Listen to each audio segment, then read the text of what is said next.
Hi, welcome to the Paige Doodle Club. I'm Mike Paige, and today we are going to be drawing some dinosaurs. So grab your drawing supplies and come right back. Don't be afraid to make mistakes. The important thing is that you make your mark.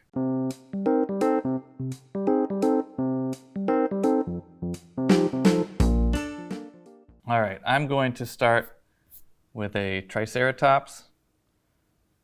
This is going to be a slightly realistic Triceratops. I'm starting with the horns, of course, because that's the most exciting part of a Triceratops. And to do that, I'm kind of taking an ice cream cone shape, stretching it and curving it a little bit. And there's our horn for our Triceratops. Then we're going to make a nose coming down a bit like that. And our Triceratops is going to want another horn on its face, because otherwise it would only be a Biceratops, and I don't even know if that's a thing. Then I'm going to come down almost like I'm making a bird beak. It's going to come down very sharp, like a hawk or an eagle, and back up. And then we're going to bring it back down like this. Next, our Triceratops will want an eye. I'm giving it kind of a tough guy eye, even though they were plant eaters. When I was a kid, I always drew my Triceratops drawings as having like very tough, angry eyes. I think it's just one of those guy things where you're like, oh, this is super tough. Check out this Triceratops. That was first grade Mike Paige, if you were wondering. But crossed with like, I don't even know, a football player. Somebody that thinks they're real tough. I'm going to make the sort of the bony shield plate on top of his head now. And that's going to come down to about here. And this is kind of a wavy, almost like a shell shape, like a clam shell or an oyster shell. Down here I'm going to bring this line back, and we're going to attempt to line it back up with the rest of the head. Our Triceratops is going to want a little nostril here too, so it can breathe. And then some lines out. I was at the Museum of Science in Boston recently, and they have the world's most complete Triceratops fossil named Cliff. I don't know how they knew its name was Cliff when they discovered it, but this Triceratops' name was definitely Cliff. It's amazing the things people can find out these days. And we're going to make its body coming down like this.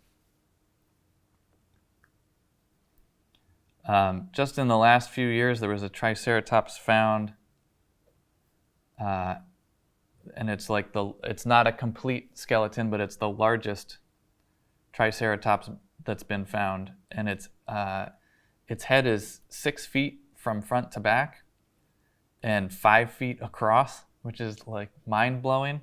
It's like a third of its body, and it's absolutely massive.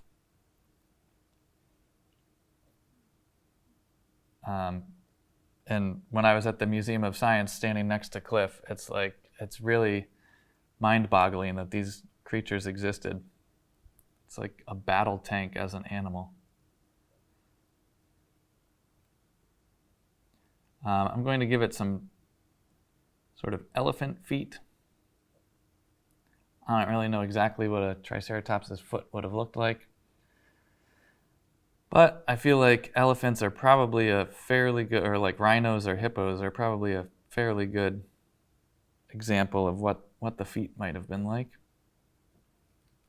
So we're kind of going with that type of body and bringing its torso back a little bit more.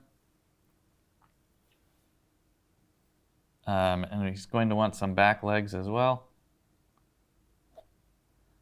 And again, this part right here is very much hippo or rhino.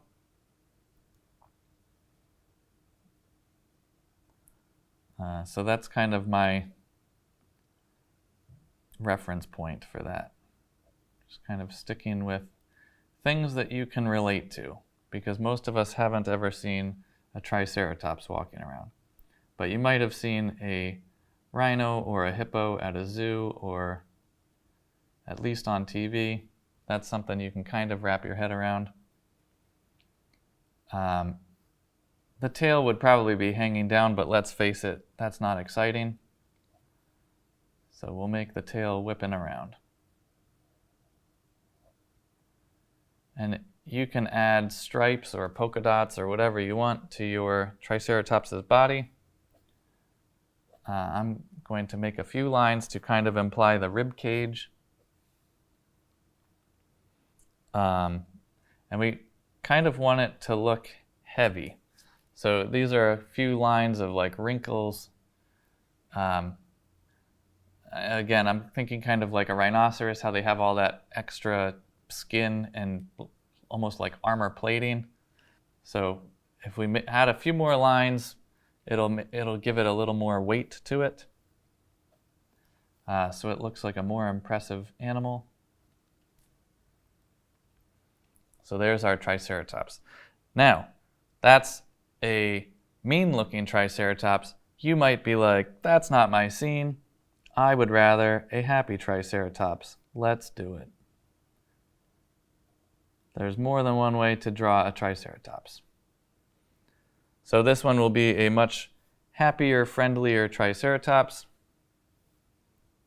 with a rounder face and a rounder head plate, whatever that's called. And we'll just give it a little round eyeball. You could even give it an eyebrow if you want, why not? And then it's going to be a very rounded back on this one. I've already crashed into my other Triceratops, so I'm not going to have room for the full tail on this one. And then we'll give it little rounded toes like that. This one's going much faster than the other Triceratops. So if you don't have patience, this might be the Triceratops to draw. This one's real quick. And then we'll give him a big rounded belly. And a couple more rounded toes.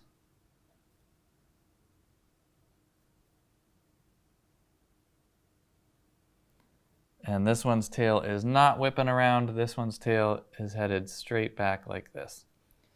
Again, I crashed into my other Triceratops, but this one's tail, you could kind of continue that line from its rainbow back down to the tail.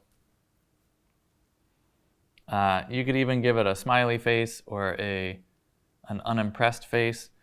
I'm going to give it an unimpressed face. Like this one is also tough and ready to fight, but far less intimidating than our first Triceratops. Also, real quickly, you could make a Stegosaurus. Would be essentially the same kind of body as either one of these, something very rhinoceros or hippo-like, except instead of this massive head that I said was, 6 feet front to back and 5 feet wide, which is crazy. A Stegosaurus has a tiny little head out on a longer neck than a Triceratops. So where we drew this massive head on the Triceratops, a Stegosaurus's head would be like this part right here. It would be a small little football oval shape down here and a long back, and then all those spiky plates on the back. So we got a couple Triceratops here. That was a quick pointer of how to make a Stegosaurus. I'm not going to do a Stegosaurus because the body itself is almost exactly the same. But we'll do a really quick cartoon T-Rex or other two-footed, two-legged dinosaur, something bipedal. If you're a young kid looking for an impressive word, you are a bipedal person. You walk on two legs. Triceratops would be quadrupeds. They walk on four legs.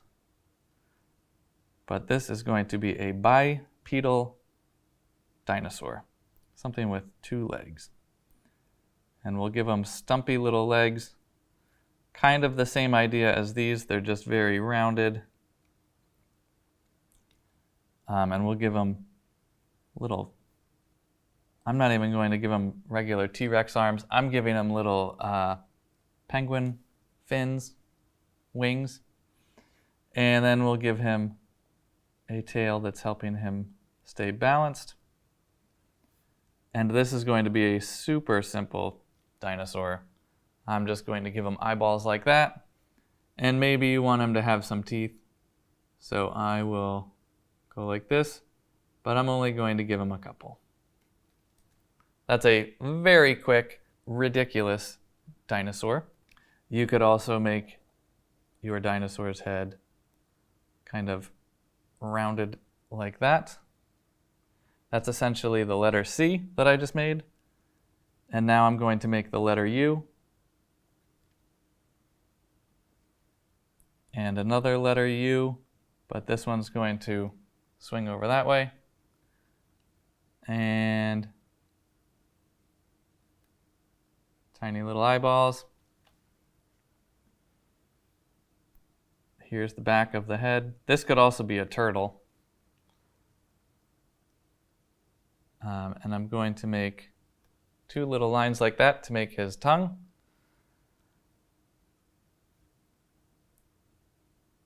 And a line down. And a couple arms.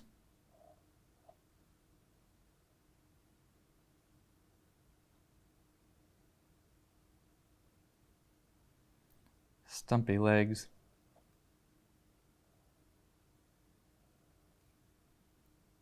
And a tail. So these are very different approaches of how to make dinosaurs. I haven't done any brachiosauruses or anything with longer necks than this. But that's all for this episode. Two variations of quadrupedal dinosaurs, two variations of bipedal dinosaurs. And if you're a young kid, hopefully you just learned two cool new words: quadruped, biped, four-legged animal, two-legged animal. Here is our finished drawing of a few different dinosaurs. I hope you enjoyed following along. Tune in again next time for another episode of the Paige Doodle Club, when I'll be teaching how to draw some backgrounds for scenery for your drawings. Tune in then. See you next time. Thanks for watching.